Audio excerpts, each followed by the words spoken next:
This week I read a collection of short stories called The Sovereignties of Invention. It's by Matthew Battles. This book was published this year by Red Lemonade Press. So I don't usually talk very much about publishing, but I want to tell you a little bit about Red Lemonade because it's special. In the back of this book there is this letter by the founder of Red Lemonade, and this letter describes the highly unique publishing process of Red Lemonade.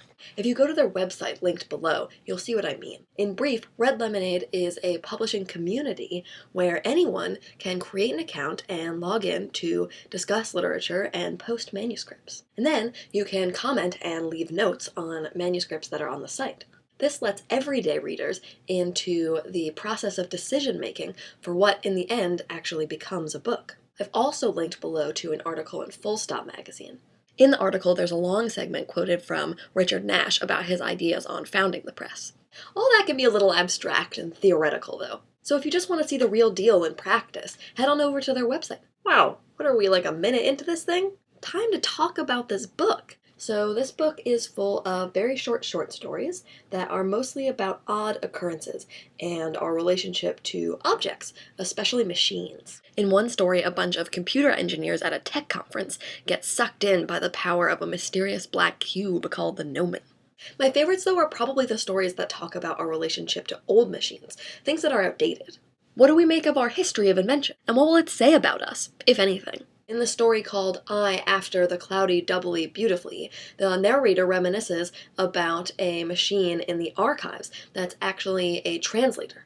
The inventor hoped to get behind the everyday and reach some purer, truer, more essential language of poetic texts. Unfortunately, the machine gets moved to a different location, and the narrator doesn't really get to fiddle with it for long. But all of his musings about the possibilities offered by this outdated machine are really interesting. It makes you ask questions like, what kinds of things are we just going about all the wrong way?